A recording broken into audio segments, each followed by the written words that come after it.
What metrics separate a running back from their offensive line play? Imagine watching a running back burst through a hole and thinking it was all their skill. But how much of that success really depends on the line blocking? Today, we're uncovering the key stats that tell us what's happening behind the scenes in rushing plays. First up is the run block win rate. This measures how often the offensive line wins their blocking matchups against defenders during running plays. If the line wins more than 68% of the time, they're doing a solid job creating space. Most teams hover between 68 and 74%, showing a pretty consistent level of blocking success. Next is the success rate for the running back. This tells us how often a running back gains positive yards relative to the situation. For example, gaining at least 40% of the yards needed on first down. This rate can vary widely, from about 38% to 62%, even when the line's support looks similar. It highlights how much individual skill, like vision and agility, plays a role. Then there's yards before contact per attempt. This measures how many yards a running back gains before they're hit by a defender. Higher numbers mean the line is opening up lanes well. If a back averages more yards before contact, it's a sign they're getting good blocking support. Another useful metric is adjusted line yards.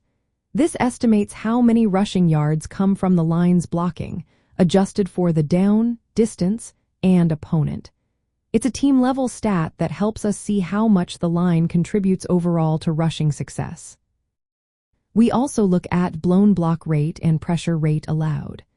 These show how often linemen fail to hold their blocks or allow defenders to pressure the quarterback. When these rates are high, the running lanes shrink, making it harder for the back to succeed. Stuff rate is another important number. It shows how often runs are stopped at or behind the line of scrimmage.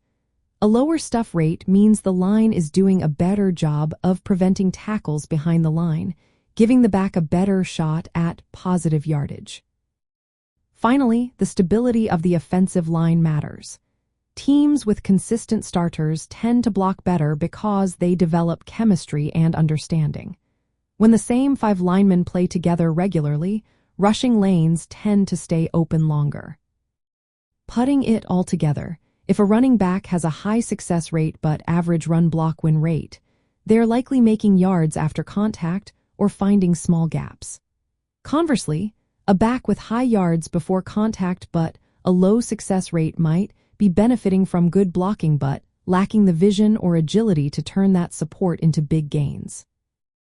In fantasy football, analysts often weigh metrics like yards before contact and adjusted line yards to predict a running back's potential.